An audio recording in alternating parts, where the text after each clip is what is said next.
वर्णिवेशरमणीय दर्शनं मन्दहासरुचिराननाम्बुजं पूजितं सुरनरोत्तमैर्मुदा धर्मनन्दनमहं विचिन्तये। असतो मा षड्गमय तमसो मा ज्योतिर्गमय मृत्युर्मा अमृतं गमयः। ओम शान्तिः शान्तिः शान्तिः। अस्मद्गुरु समारंभां नाथयामुन मध्यमां लक्ष्मी वल्लभपर्यन्तां वंदे गुरु परंपरा। આજની જ્ઞાન સભાની અંદર પધારનારા બધા જ ભગવત ભક્તોને વેદાંતાચાર્ય પુરાણ ઇતિહાસાચાર્ય એમ.એ. ફિલોસોફી શાસ્ત્રી રાકેશભાઈના હેતપૂર્વક જય સ્વામિનારાયણ। ભક્તો, આજની આ જ્ઞાન સભાની અંદર આપણે બધા મૂર્ખ મનુષ્યને ક્યારેય પણ ઉપદેશ ન આપવો એ વિષય પર થોડી વાત શ્રવણ કરશું। તો સુભાષિતની અંદર નીતિકારો કહે છે કે ઉપદેશો હિ મૂર્ખાણામ પ્રકોપાય ન શાંતયે પયપાનમ ભુજંગાનમ કેવલમ વિષવર્ધનમ। અર્થાત કે મૂર્ખ મનુષ્યને આપેલો ઉપદેશ એ કેવલ ને કેવલ એના ક્રોધને જ વૃદ્ધિ પમાડનારો છે, પરંતુ શાંતિને નહીં। જે પ્રમાણે સાપને દૂધ પીવડાવવામાં આવે તો એ સાપ કેવલ ને કેવલ પોતાના વિષને જ વૃદ્ધિ પમાડે છે। કહેવાનું તાત્પર્ય એ છે કે મૂર્ખ મનુષ્યને ક્યારેય પણ ઉપદેશ આપવો જોઈએ નહીં, કારણ કે એ મૂર્ખ મનુષ્ય હિતનો ઉપદેશ ક્યારેય પણ ગ્રહણ કરતો નથી અને ઉપદેશ આપનારાનું જ અનિષ્ટ કરે છે। આ સંબંધમાં નીતિશાસ્ત્રોમાં એક કથા આવે છે।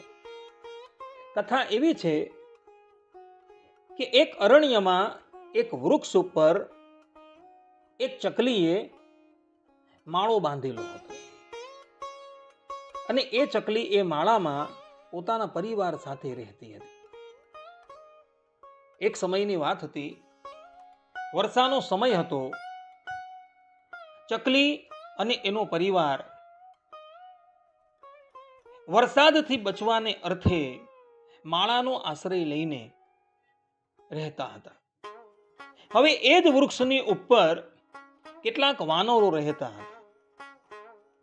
વરસાદનો સમય હોવાથી વાનરોએ પોતાનું રહેઠાણ બનાવેલું ન હોવાથી એ બધા જ લોકો વર્ષાની ધારાથી પીડા પામતા હતા।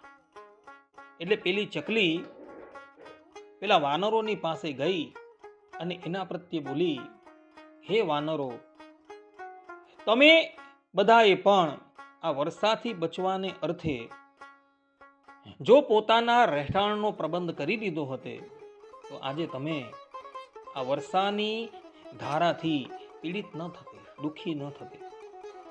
આ પ્રમાણે પેલી ચકલીએ પેલા વાનરોને ઉપદેશ આપ્યો તો એને લઈને પેલા વાનરો જે છે એ પેલી ચકલીની ઉપર ક્રોધાયમાન થઈ ગયા અને એના પ્રત્યે બોલ્યા કે તારું નિવાસ સ્થાન છે એટલે જ તું આવીને અમને ઉપદેશ આપે છે, એમ છે ને? એટલે એ લોકો ત્યાં ગયા અને પેલી ચકલીનું જે નિવાસ સ્થાન હતું તેને પણ એ લોકોએ તોડી નાખ્યું। હવે પેલી ચકલી જે છે એ પેલા વાનરોને હિતનો ઉપદેશ આપવા માટે ગઈ હતી, પરંતુ એ મૂર્ખ વાનરોએ એ ચકલીના હિતના ઉપદેશને તો ગ્રહણ ન કર્યું, પરંતુ વધારામાં એઓએ ચકલીના માળાને ભંગ કરીને એ ચકલીનું જ અનિષ્ટ કરી દીધું। માટે ભક્તો, જીવનની અંદર ક્યારેય પણ મૂર્ખ મનુષ્યને ઉપદેશ ન આપતા, કારણ કે એવા મૂર્ખ મનુષ્ય તમારા ઉપદેશને ગ્રહણ તો કરશે જ નહીં, પરંતુ બદલાની અંદર એઓ તમારું જ અનિષ્ટ કરશે।